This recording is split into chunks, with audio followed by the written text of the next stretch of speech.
Namaste and welcome to the Divas That Care Network. I'm your host, Gia-Raquel Rose, owner of Airs Above Yoga, and you are listening to Above the Ground podcast. If this is your first time tuning in, our network is going into its 16th year and is listened to in over 30 countries. I would like to personally thank you for giving me the gift of your time. As always, it is my honor to hold space with you. And today we are going to dive into, in keeping with this idea of steady forward progress, asanas that support that, which we talked a little bit about, and also creating that safe space within yourself so that you start to train your body that that safe space is your true space, is no matter what's going on around you, cultivating that idea of ease within you to revisit and come back to if and when you wind up feeling more or less out of alignment with yourself. Knowing that you can consciously go back and listen to that meditation will help you to come back to your center and breathe into that space of, I am safe in the here and now, I am present. This feeling is always available to me and is where I will be able to cultivate the best sense of self, source of creativity, and ability to, I'll say, manifest, because I know that's big in the world right now, and I'm certainly a proponent and believer. But a lot of people say you need to be in out of scarcity mode or out of fight or flight, and so that meditation is kind of just helps to give a tangible way to begin to train the feeling of removing the flight or fight or flight mentality. Pardon me. And so, in keeping with that, the funny thing is, as I was researching this nutrition episode, I started to realize that, sometimes the universe, God, whatever, can kind of beat you over the head with the facts. And I've talked a lot about, the paleo lifestyle, obviously. I've talked a bit about Ayurvedic practices. We've talked a bit about vegetarian and vegan practices. And, I think everyone kind of knows the basics, eat more vegetables, right? Like that's kind of the most important thing.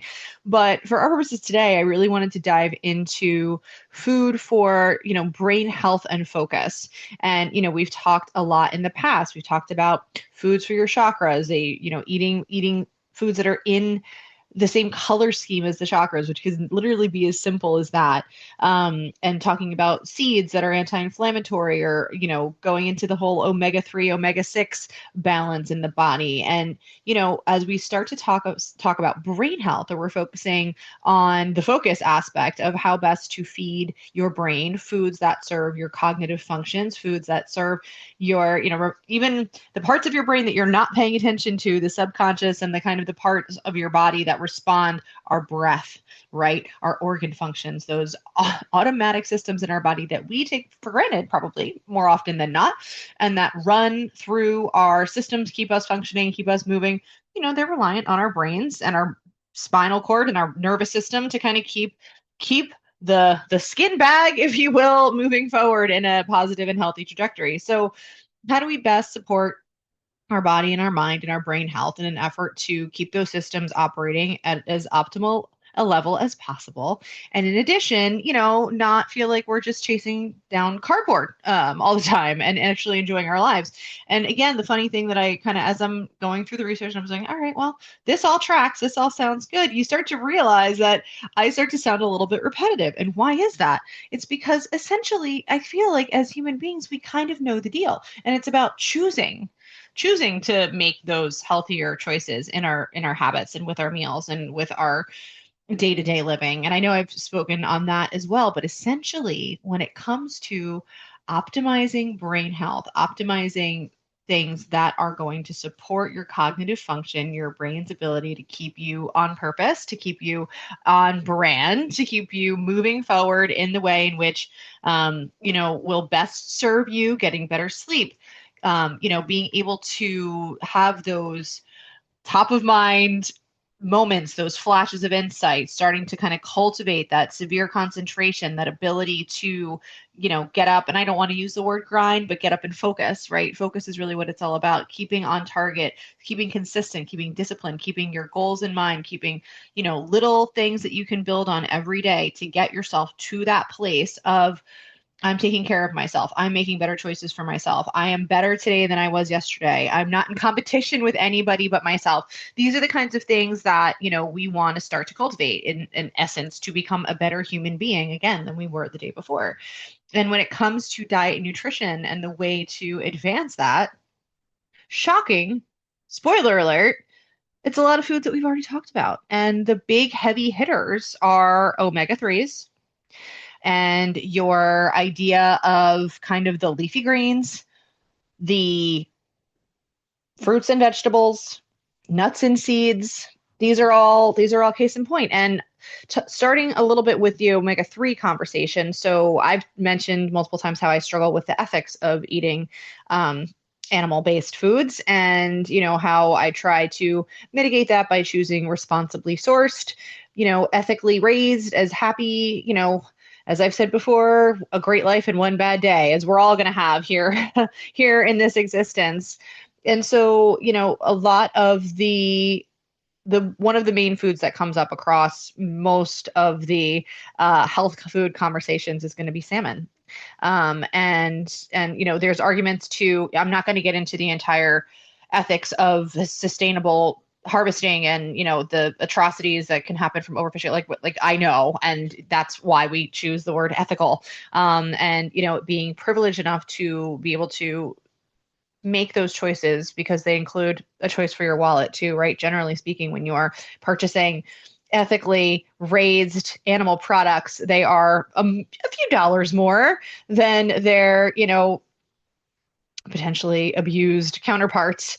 And, we talk about, again, things that I'm not going to get into. Why we are here is to focus on the health benefits. And two of the big ones that come forward for brain health are eggs and salmon, or fatty fishes, sardines, that type of thing.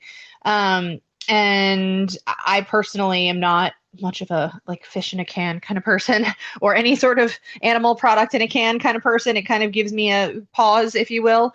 Lunch meat is about the closest thing to that as I can comfortably tolerate.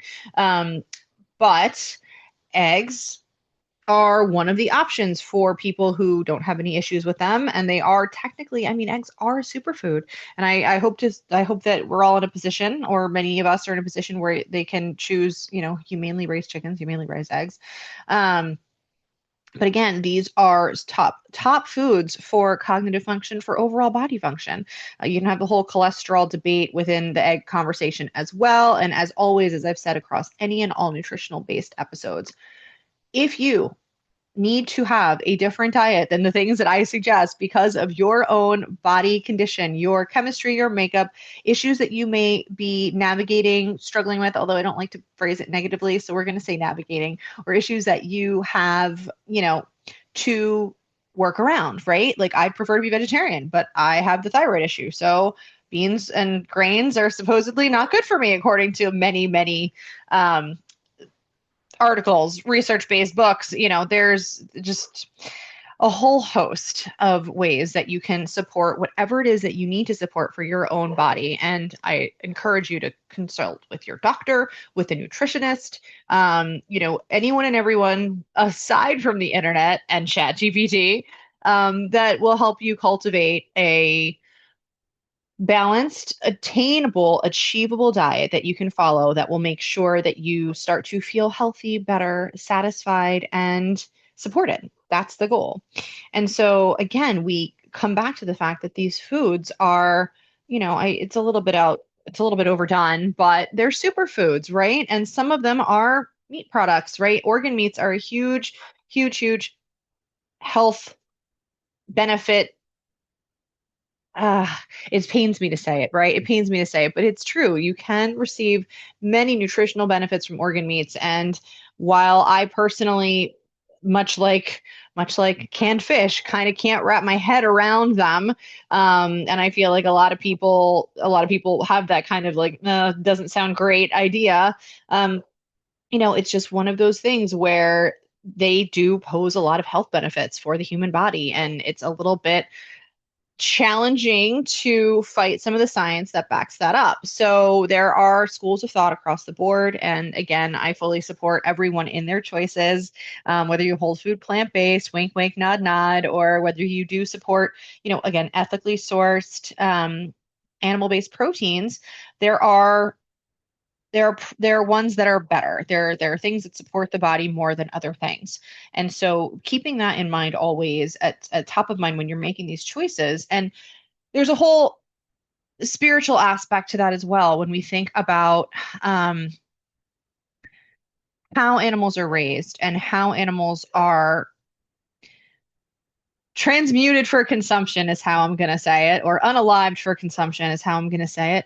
That kind of makes a difference. There's a whole school of thought about how the animal passes and internalizing that fear or internalizing that state of being, and then you consuming that animal and you're spiritually consuming that fear or that, negativity that came along with that. So, again, indulging me in my woo woo, and I appreciate that always. But I do believe that there's science. There are people that have done research that have created, ways of, again, ethically unaliving the animals to limit their fear so that the meat that is produced by them is healthier and even, more spiritually embodying, if you will. And so, again, these are conversations that I have with myself and I have with you about how best to, take care of yourself and still live within your ethical standards, your belief systems, and those that have. Some people don't care. I have plenty of friends that don't care, and people that are like, well, it tastes good, and so I'm going to eat it, and that's their mentality, and bless them, right? Like that's totally fine. That's I have nothing but respect for people honoring their choices and their decisions. But again, when it comes to the idea of how these foods serve our bodies, that is where we kind of have this running theme that you're going to find a lot of the same foods in a lot of the same places, those lean proteins, specifically for brain function and for focus. It is generally fish and eggs. Those are the two top heavy hitters. And then you do have, like I said, organ meats as well, which you can find powders. There are plenty of things online where if you are someone who is a proponent of getting the health benefits of organ meats, and a little bit like me are turned off by the idea of said organ meats, there are powders, there are supplements, there are ways that you can make that happen.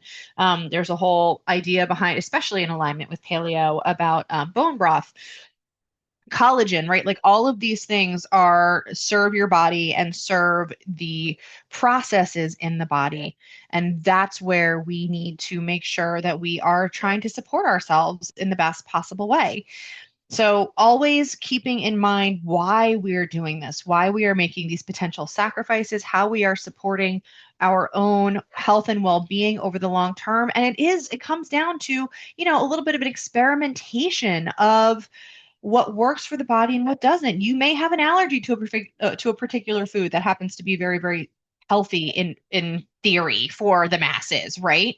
But there are certain vitamins, minerals, nutrients that come to us through the foods that we eat, right? And that is so important that we kind of have that idea. And for brain health, we've talked about omega-3s, we talk about vitamins and minerals that support brain health, your magnesium, your iron, right? Things like that. And especially if you do have any thyroid issues, there's a big iron conversation to have, which I'm not going to dive too far into today. But these are the building blocks. And then you have things like vitamin B and vitamin E, vitamin K. And uh, so again, to sound as though I'm beating a drum a little bit, where do you find some of these? Where do you find the vast majorities of these vitamins and minerals? You guessed it, leafy greens. Leafy greens. So your mom told you to eat your greens, right? Little kids don't like Brussels sprouts. I could go into all the all the back and forth over, the fact that we know these things already. We've been told these things since we were small children, more than likely. And so it's just about acknowledging and accepting them, and finding ways to make this food delicious so that you actually enjoy it, right? And so your leafy greens, your eggs, your salmon, your nuts and your seeds. And specifically for brain health, when we're talking about nuts and seeds, there's other ways to get this in. And I really do go back to the supplements. And while there's the two kind of train tracks of thought on this, and the one is, you want to stay away from as many processed foods as you can, right?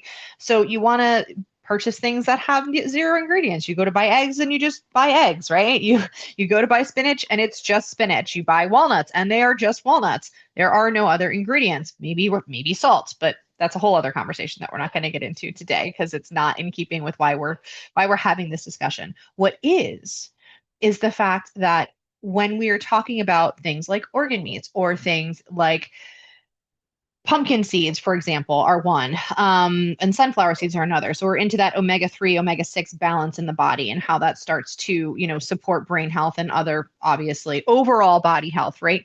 But one of the protein shakes I shouldn't say shakes, one of the protein powders that I lean on heavily, which is a vegan protein powder, is Epic Protein. And they have pumpkin seeds and sunflower seeds as the base of their protein powder. And so, a lot of times there are ways to get these things into your diet that if you're not thinking that I feel like sitting around and scarfing, a handful of pumpkin seeds, then this is another way that you can go about it is by saying, okay, well, these are the kind of things that are in alignment with what I want. And here are the different methods I can do that. I can eat a handful of walnuts because I like them, right? Or I can, if I don't love sunflower seeds, find some sort of protein powder that combines them in, and starting to think a little bit outside the box and how we consume our food and how we can make sure that when we do, we're enjoying it, or maybe if we're not so much, at least we know that we are getting the nutrient benefits that we need from it. And so, I just came up with, and I can't even say I came up with, but I was, the other day, I have an affinity for guacamole and avocados in general, guacamole as well. And I was hungry and I didn't want to just sit there and eat guac and chips. So I had, the makings for coleslaw, and I made what, I will dub as guac slaw. And I'm sure I didn't come up with this. I'm sure that other people have done this in the past, but I took the guacamole and I mixed it with all of the coleslaw, and I still had a couple chips, and frankly, it was stinking delicious. Now, do I already have a little bit of a different lean for my taste buds after, having this diet for, going on about 2 years? Probably. Might other people think that sounds gross? Potentially. But for me, it was really, really good. It added another layer of texture. To the guacamole. It certainly got a lot of vegetables in. It got me my red cabbage, my green cabbage, my carrots, which I don't particularly like carrots, even though I know that's a little bit crazy. I've never been a huge carrot fan, but I know they're good for me in certain capacities. So that's one way to get them in. So it's just, again, about getting creative with these foods because, like I said, spinach is a huge one, right? I eat tons of spinach, eggs, cauliflower. While it's not a dark leafy green, it is still a cruciferous vegetable. So, we're talking about your broccoli or your kale, your collards, right? These there are different ways to make all of these dishes. Brussels sprouts, you can make them delicious. I love a Brussels sprout. Why? Because, you make them in a way that tastes delicious. I made an absolutely lovely cauliflower hummus. Why? Because I miss hummus, because I loved hummus. And I was able to find coconut yogurt, and I roasted cauliflower with shallots and some, kind of, I'll say, nah, I don't even know if it's basically some spices, almost think like a Sicilian cauliflower. So it had that orange depth, earthy flavor, a little bit of a kick to it. And I roasted them and I put them in a blender and I added some olive oil and I added the coconut yogurt, and it came out the consistency of hummus. And it even had a little bit of a taste of hummus towards it, to be completely honest. And it was delicious.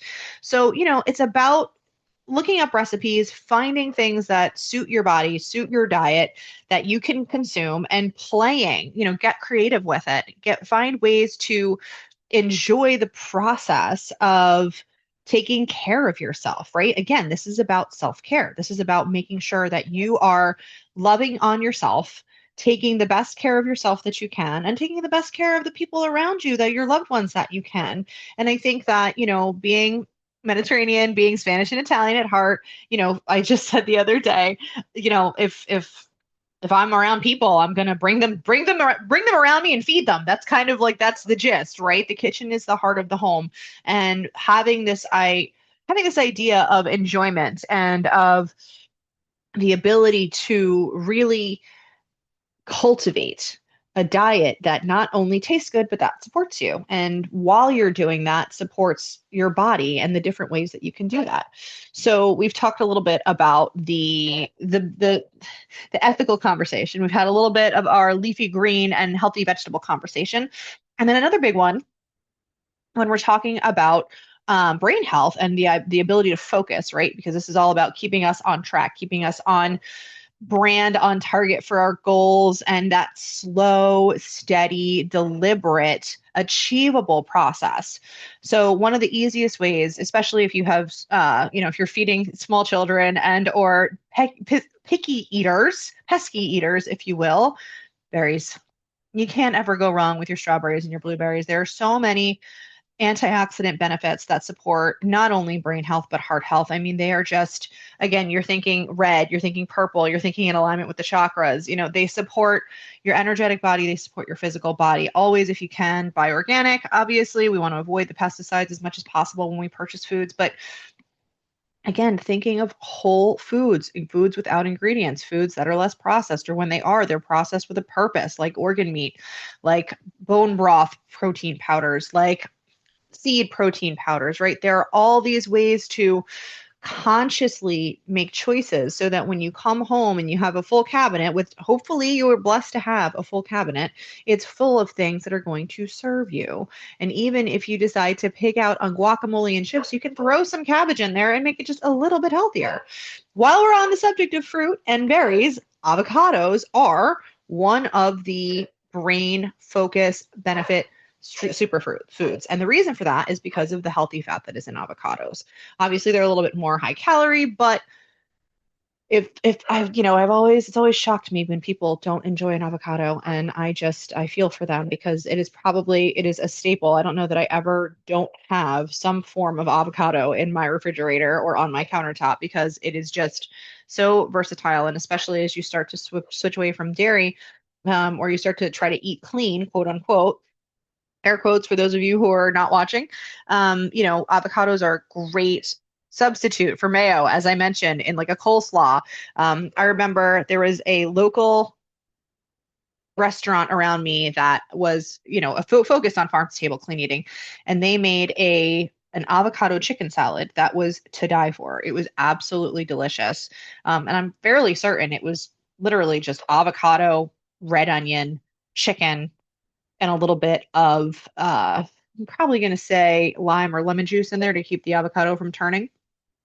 So again, there are ways to experiment with these food substitutes, which is huge for maintaining these diets when you kind of get to the point where all you're eating is meat and vegetables. It's a lot of meat and vegetables, I'm not going to lie, or it's a lot of eggs and vegetables, and finding ways to sneak in healthy carbohydrates. And while we're at it, I will say for those that are not on a paleo diet, they're, your whole grains for people that can tolerate them, for people that don't have systemic or inflammatory responses in their body, there are those whole grains that are highly beneficial, and they are generally your quinoas, right?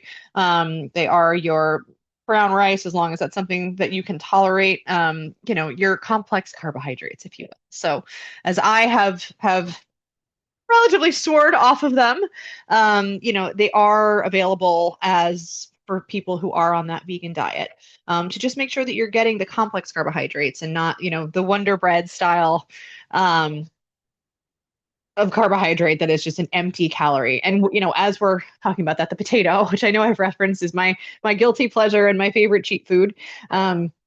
The potato definitely falls into the paleo acceptable, in quotes again, version of an empty carbohydrate. But the sweet potato does not. So, it's about picking your healthy habits and having those little cheats. And the good news is that while the potato may be bad, my other favorite quote unquote cheat, which is not really, that also attributes to brain health, is dark chocolate. Over 70% dark chocolate, preferably closer to your 85% dark chocolate. But dark chocolate, cacao, is a wonderful superfood, across the board, and especially for brain health. It is also has antioxidant benefits.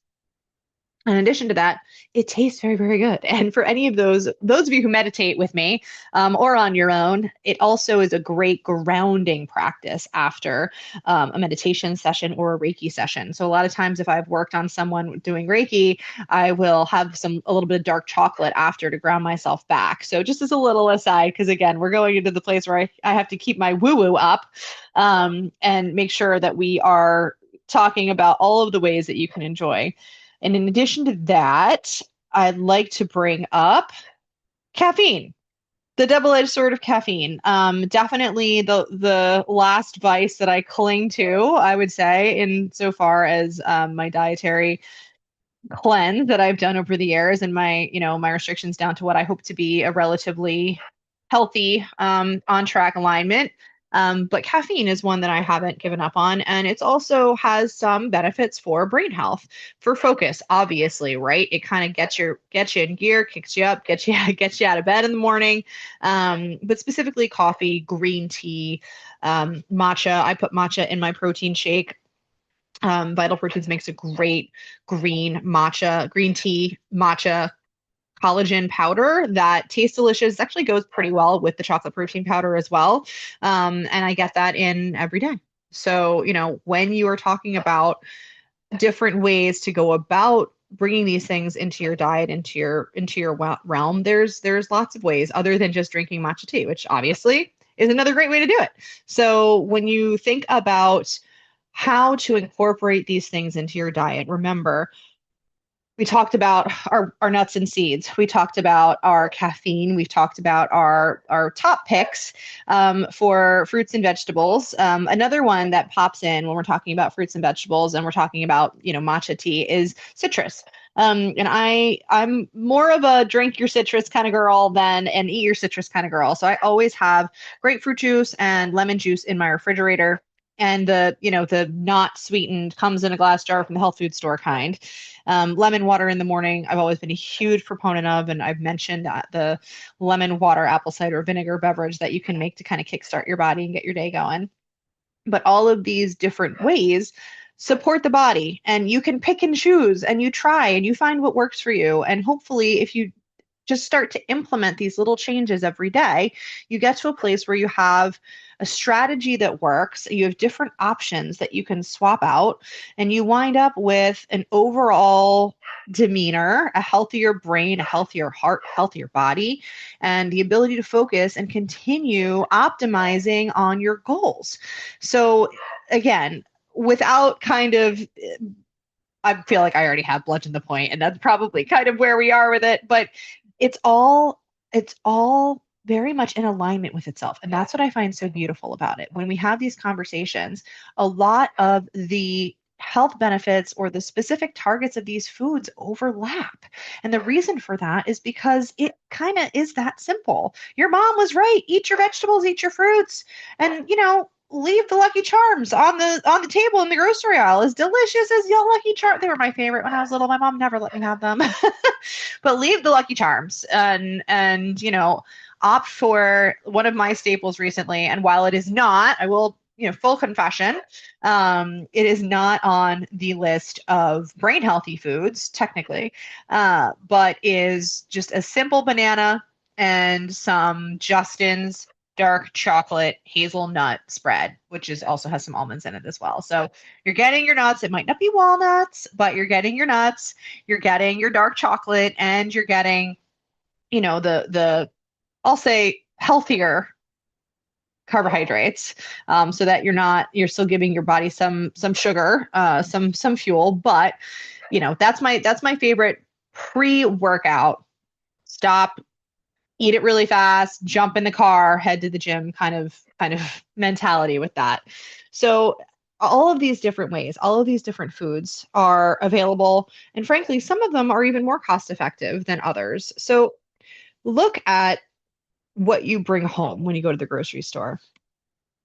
Pardon me. And try to make these choices for yourself that are that you're able to maintain, that you can be consistent with. Because at the end of the day, that is what it's all about. The ability to remain consistent, the ability to remain disciplined, the ability to have some variety, and the ability to enjoy what it is that you're putting into your body without harming yourself in the process. So I thank you, as always, for giving me the gift of your time. And I just want to tell you how much I appreciate each and every one of you for sharing this space with me. And I ask that you please feel this free to share the same with your loved ones. For more goodness, follow me on all the socials at Above the Ground Podcast and visit my website, airsaboveyoga.com. As always, don't forget to check out my other episodes and my amazing sisters at Divas That Care. You can find us on Spotify, Odyssey, Apple, Amazon, iHeartRadio, or anywhere else that you might feel guided. Again, my name is Gia-Raquel Rose, owner of Airs Above Yoga, and you are listening to Above the Ground podcast, where every day is a good one.